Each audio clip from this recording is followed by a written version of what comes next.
All right, we're live. Welcome to another edition of Elevate Your Grind, brought to you by the Cannabis Lab. I am your host, Todd Rosales, and again, Zuckerberg has it out for us. For some reason, the connection between Zoom and Facebook Live sucks. It happens to us 3-4 episodes so far. We're going to have to look into some new technology, but then I'm going to have to mute myself because I can hear myself on the video recording. So thank you all for hanging in there with us. Robert's going to drop this into the Facebook group, so everyone's going to be able to check it out. But if you see it on Facebook, you want to check it on a different platform, go to youtube.com/elevateyourgrind. We're going to be live there. That's also where you're going to be able to find all of our episodes. And eventually, if you miss this episode in 2 weeks, it'll be on our YouTube page as well. We've got some great episodes coming up. Next week, we've got Steve D'Angelo. It's going to be a great episode. Beyond that, we've got a few people from New Jersey talking about the legalization effort up there and some other great guests. I'll get a list to you guys sooner than later. Join us on October 22nd. I'm going to be hosting our Infused Beverages panel. It's a panel I did for the Emerge Cannabis Conference. I'm really excited to get the band back together and do that one again. But I'm really excited for today's guest, right? So for the longest time, you guys have heard me bitch and moan about the Florida market and the fact that we only have 14 operating cannabis companies. There are 22 licenses and 14 operating companies, which put a huge delta with a bunch of people that had licenses but didn't do anything with them. So finally, somebody got off their hindquarters. They got rid of the license, and they gave it to somebody who we're very, very excited to have down here in Florida. Listen, we have our own ecosystem down here in Florida. It is purely a medical market. I think we've got like over 400,000 patients, but we're a medical market for sure, right? There are markets that are much more mature than ours. There are some really great things out there. And I knew that I was really excited about seeing this company when I randomly saw them on Instagram. Now, this is not a weed account or a cannabis account or anything else that I follow. I'm a huge fan of stand-up comedy. And I was on Sebastian Maniscalco's Instagram, and here it is with Sebastian talking about the pandemic, and he goes, you know what's not recession-proof? Pot. Now, what Sebastian was showing was a line around the corner for a dispensary in LA. Now, I don't know which location it is, but maybe our guest does, and it was a cookies dispensary. So if you can't figure it out by now, my guest today is the president of Cookies Retail, Daniel Firtel. So please join me and give him a very, very warm Florida welcome because we are excited to have him. Daniel, thank you for joining me today. Thank you for having me. Appreciate it. Absolutely, man. So nobody else could see you, but I could see you because, we're doing this interview here. I saw you smile when I mentioned Sebastian's Instagram. Did you happen to see that video as well too? I did. I had a family friend from New Jersey that is not in the pot industry send me that, and that's how I found out about it. But we circulated that around the company. It was pretty funny.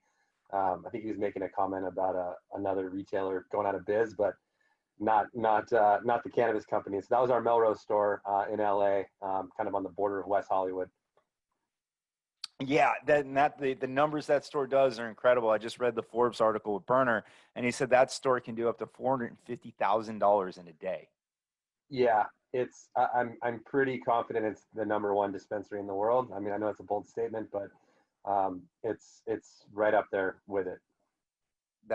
Those are insane numbers, man. I mean, there aren't too many other businesses that are doing $500,000 a day in a single location.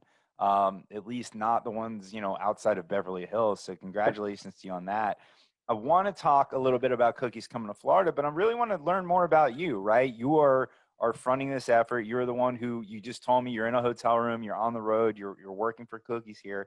But if I looked at your history on LinkedIn, and you don't have a ton of articles and everything else out there, but you started as a music promoter and then got into real estate, and now you're in cannabis. So tell us a little bit about the journey. I want to talk about the music promotion because I feel like that comes full circle here. But how do you go from being, one of the biggest people in real estate in California into the cannabis industry?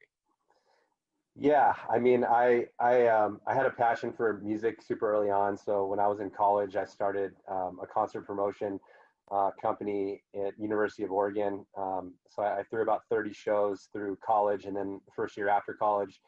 And I was doing a lot of underground hip hop shows, and quickly learned that was a very hard business. Although I was passionate about it, it was a very hard business, a lot of starving artists and difficult to make money. And so I quickly got into commercial real estate brokerage when I was 23, and I spent the next 16 years of my career doing that. And I've always been a huge cannabis fan. I mean, anyone that knows me, it's always been a huge part of my life since very early on. And so, I've had my eyes on the cannabis industry just from afar, but really kind of fell into it. And about, I'd say 2 years ago, I started seeing what a lot of these companies were doing. And I noticed a void of my skill set in the cannabis industry, which ultimately was something I was super passionate about. So I was able to mix commercial real estate and retail, which I love, and cannabis, which I love. And I started an advisory firm that serviced the cannabis industry, that focused on green zone properties and helping brands expand into different states and to sell licenses. And I was working with a lot of public MSOs. And then through that, I had some people from my past sort of surface that were getting heavily invested in cookies, and offered me the opportunity to assist on the national retail rollout for cookies. And I pretty much said, that's my dream job. And I said yes on the spot. And 21 months later, we're humming. We're in 15 states with our products, and we're under development in about 10 different states with our stores, 4 different countries. So it's been a pretty magical ride. Dude, that's an incredible story, and the fact that you're able to chase your passion and bring it all full circle, and especially like you said, for a company like Cookies, is absolutely incredible.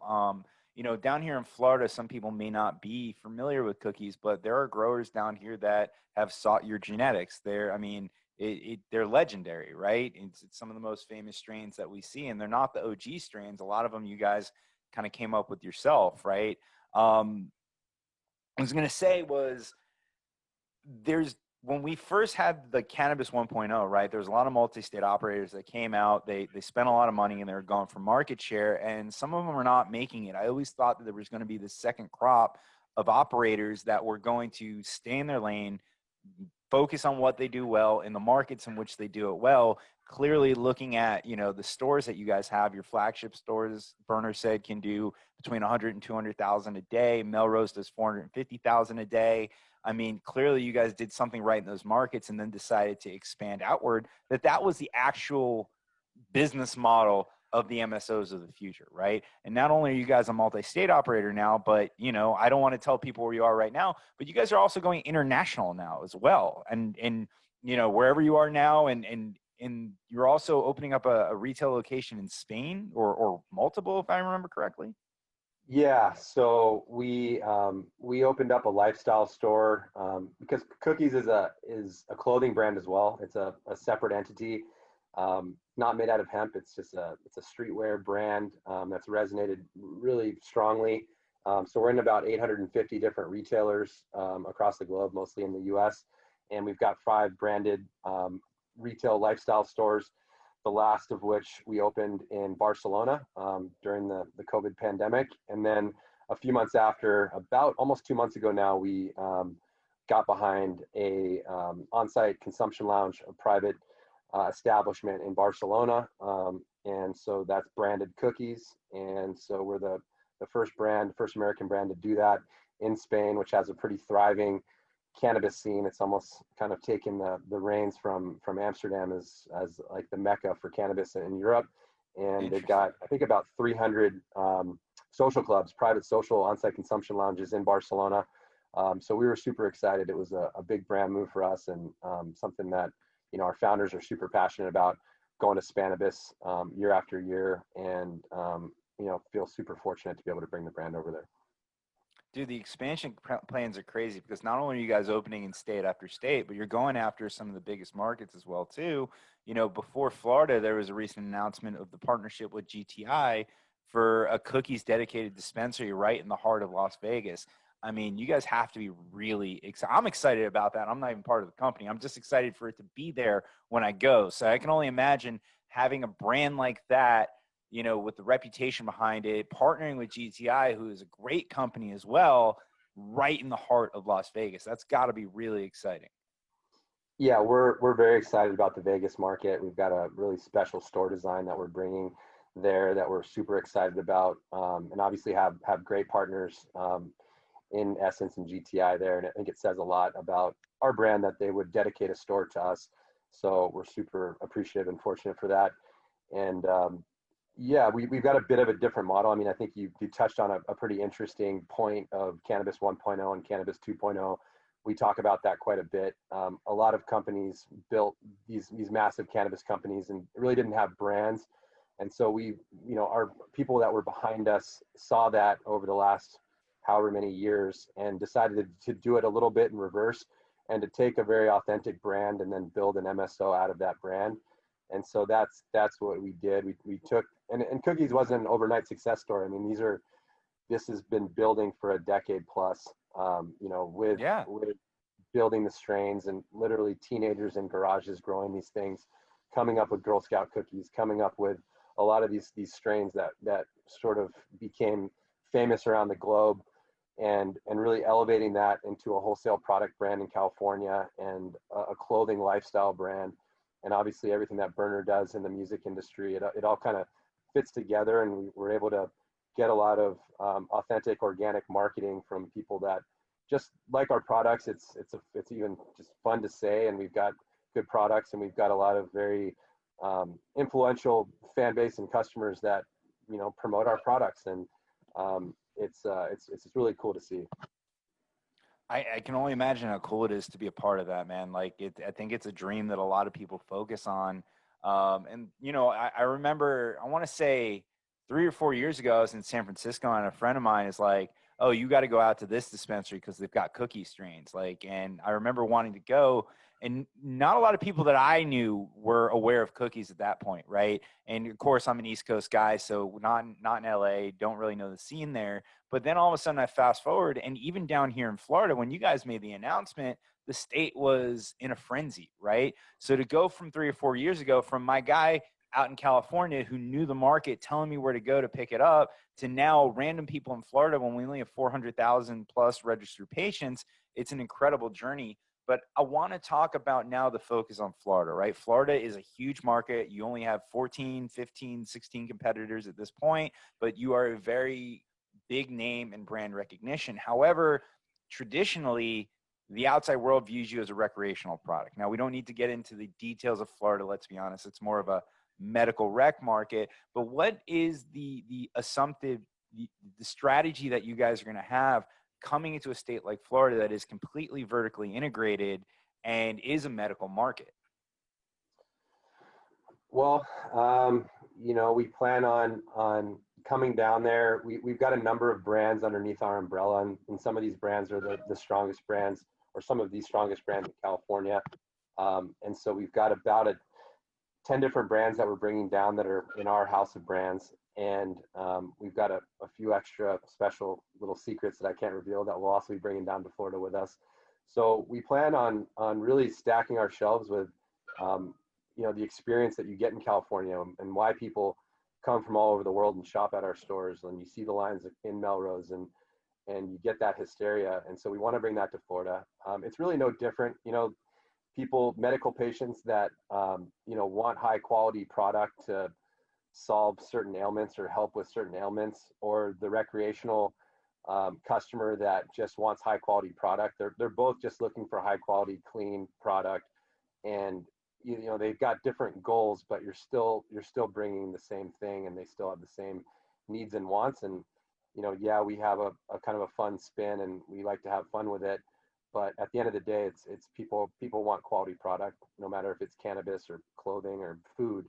And that's what we plan on bringing down to Florida. And it is definitely the biggest move so far for our brand, monetarily. And so we are all hands on deck, with a lot of exciting things planned.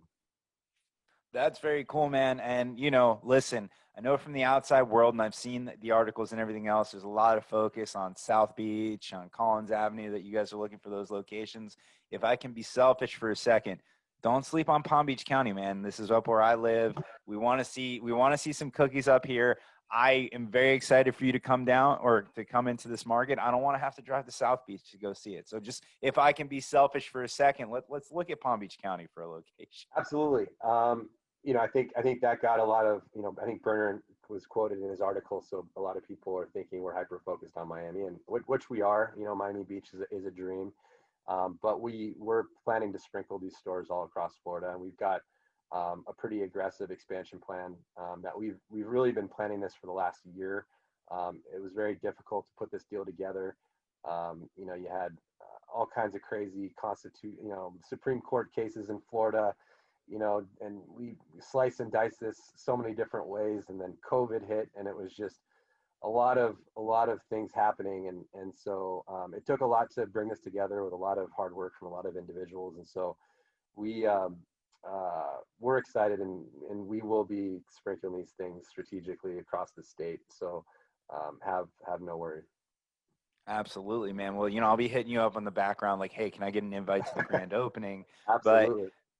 I want to talk more about, how you guys expand, right? Because in the cannabis business, it's not as easy as any other retail business or any business for that matter to expand to another state where it's just send the supplies, send everything else, send a few people to train. You guys are essentially building another business from the ground up here. You're going to have to build cultivation facilities, retail facilities, and everything else like that. Now, I'm still getting my foot wet in the cultivation process and everything else. But as I understand, it actually takes a lot of time to dial in your strains and your plants and everything in the greenhouses and get all the logistics down and everything else.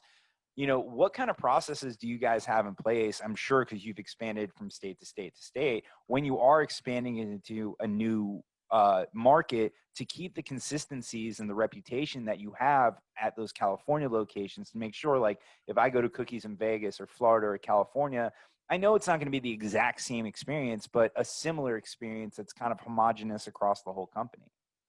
Yeah, I mean, you nailed it. It's one of the hardest things to do, period. You know, it is a plant, you know, so you can't, there's different environments and different things going on. So it's really impossible to recreate it exactly the same. And it is always a struggle. You have to pick the right partners to produce the products, and really help those partners with the quality, and constantly be looking over the shoulder to make sure the quality's there, and be good partners with them to help them do that and help them succeed. And it's difficult. It's probably one of the more difficult things in our business. You know, with Florida, it's actually super exciting for us because we get to control the entire vertical. In a lot of other states, you know, we'll license our genetics and our IP, and we'll bring products to market that way. And we'll pick the top tier growers in those markets to produce for us. But Florida is going to give us an opportunity to really shine as a brand, and do everything from the ground up, from the distribution, the retail experience, the cultivation, the extraction. So we're building a bit of a cannabis dream team right now, and bringing them all down to Florida to execute on all the different product lines that we have. No, I'm excited. You know what? Like, I think, and I could be wrong, I think vertical integration for you guys down here is really going to show your best products, right? I think with you guys controlling the entire supply chain, listen, every week we hate on vertical integration here in Florida just because we think it limits the growth of the market. But at the end of the day, most successful companies evolve to be vertically integrated so they can control every part of the supply chain. Now, outsourcing everything else like that. So I'm really excited to see what you guys can do, taking it all the way from seed to sale with the amazing genetics that you have, the retail experience that you have, and everything else. I imagine, and I don't know the legalities of bringing things across state lines, but one of the first strains that you guys are going to have here is that Collins Avenue strain that I've seen on the website. Oh yeah, we're super excited about that. You know, and our partner Rick Ross, obviously being from Florida, you know, he's obviously very excited, and we can't wait. But we've got about 160 different genetics that we have in the library, and we're always constantly evolving and bringing more to the table. And so, yeah, I mean, we're gonna bring them all down there. Dude, I can tell you, we are all super excited to have you down here. I mean, we have some great growers and great products down here, but to have someone, for us, this is the first time that there is an outside company coming into the state and joining our market. And I'm really excited to see what happens. When you guys were looking at the Florida market, was there a lot of R&D you did on the companies that were already here? Was there a lot of due diligence going on to make sure that this market was ready for you? Yes, I mean, we definitely look. we did a deep dive on the market in general. We did look at the competition down there and the other people that were operating in the state, but we're pretty focused on what we're doing, and so we're confident. I mean, we know the numbers are there. We know people like to buy cannabis in every single state, and with 400,000 plus patients, the market is there, and so we saw it as an opportunity to bring something different and exciting. And whenever we're posting of, hey, where should we open next, I mean, we get flooded with Florida, and so it was a pretty easy decision to enter the Florida market. It was more so just really difficult to put the whole deal together, and like I said, with everything that happened this past year, closing a transaction like that was really tough. And so we're just excited to come down there, and yeah, we can't wait. Oh, I'm sure, man. And the crazy thing is all the success that you guys are seeing amongst a global pandemic, right? I mean, let's not hide the fact that we're still 7 months into this thing. You guys have shown some great look. I mean, the Vegas location, the Harvard Square location, Florida as a state. I mean, these are all landmark locations that you guys are dominating. How has this pandemic, although cannabis has been deemed essential, and I know medical went first, and I think rec is, you guys obviously from Sebastian's Instagram, we can tell that recreational is essential as well. How has the pandemic affected your business? I'm sure from a retail standpoint, it's good because people need their medicine, they need their product. But from an expansion standpoint, has that hindered the growth of Cookies, just from either not being able to travel or just people not moving as fast because of the pandemic? Um, yeah, I mean, so I think cannabis sales in general, no matter who you are, have seen a rise during the pandemic, and we're the same. I mean, we have seen increased sales. Luckily we had a big enough pipeline. I mean, my team and myself, I cut off travel for 5 months, and I was on the road the first 2 months of the year, almost every day. I think I slept in my bed about 5 days the first, until the pandemic hit. And I was actually in Barcelona for Spanibus when the pandemic hit, and they canceled Oh it the day man. before, and I had to fly. Everyone was 50,000 people were scurrying home to try and figure out how to get out of Barcelona. So that was fun. But the not being able to travel was difficult, but I mean, luckily, when it comes to the retail locations, a lot of the markets that we were focused on, we've had multiple trips there, driving the markets and doing the recon, and so we didn't necessarily have to go visit the sites. I opened travel back up, I think about 3 months ago, and so I've been hitting it pretty hard, and my team has been hitting it pretty hard, and so we haven't really taken the foot off the gas. I mean, we've got a lot of people working around the clock to roll these stores out. We started the year with 2, and we've now got 18 different locations. We started rolling our lemonade brand out, so we've got 3 lemonade stores now, and we're rolling that brand out nationwide as well. And I think that brand will definitely start getting a lot more notoriety. Right now everyone And knows Cookies, and sorry, go ahead. so Lemonade is a more of a sativa focused store, if I read that correctly. That's really intriguing.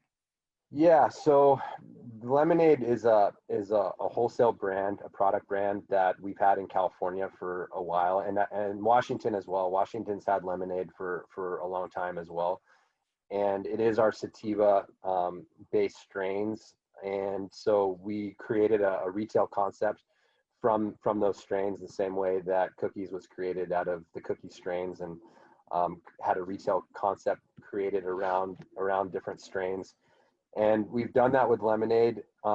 Initially, in certain markets, we were just going to have a sativa-based menu at those stores. But the first 3 that we've opened, we've got similar menus as our cookie stores, and we've got indicas and hybrids, and it's not just a sativa-based menu.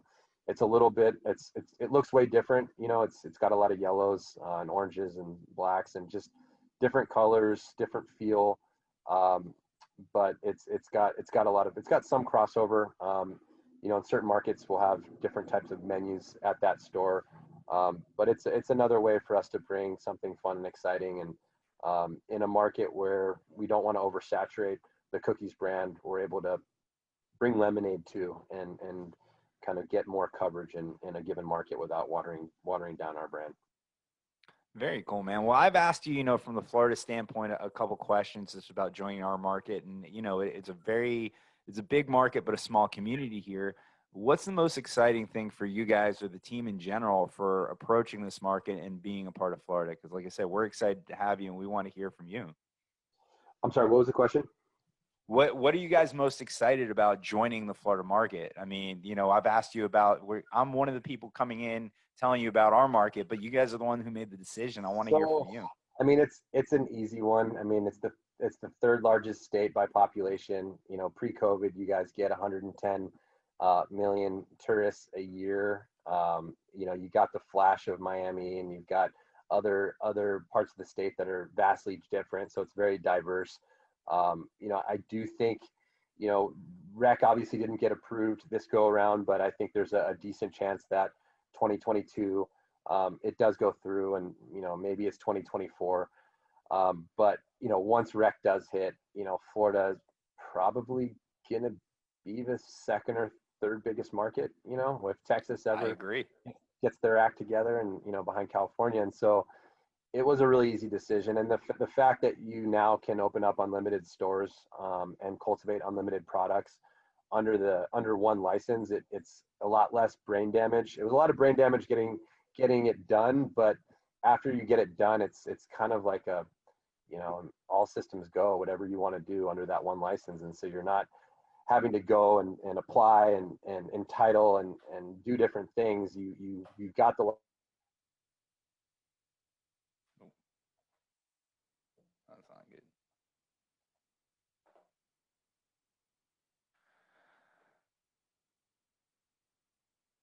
Hey, Dan, we got you frozen here. I'm not sure if you can hear me, but I can't hear you.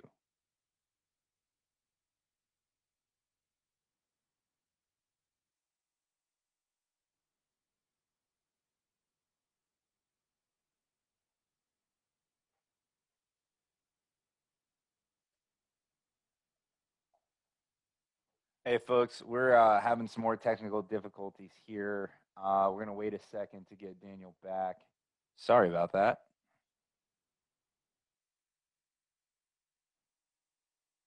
So he just popped out. He'll join back again. I hope you guys have been enjoying this interview. I know, it's a little bit different from everything else that we do, but we're excited to have Cookies down here in Florida. We're excited to expand on the market down here in Florida. As I've told you for a long time, we've only had 14 companies here. We're excited to have 15 or 16th. I don't know at this point. I know that we're getting more companies in here, and it's really exciting to see the Florida market mature. It's exciting to see a brand like Cookies come in, who is a traditional recreational brand, and join us here in Florida. So I hope you guys are excited about it as I am. Hopefully Dan will join us back here in a second. He is in his hotel room. The man lives on the road, and he was nice enough to join us. I know he had some technical difficulties with his laptop before. Maybe he'll go ahead and join us on his phone. So just give us a second to get going again here.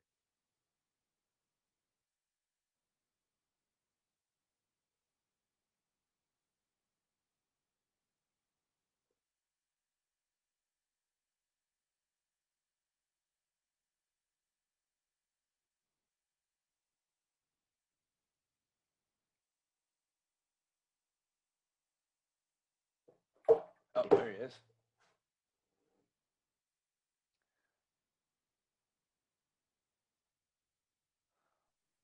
All right, welcome back, man. You had me dancing around trying to entertain everybody while you were Yeah, gone.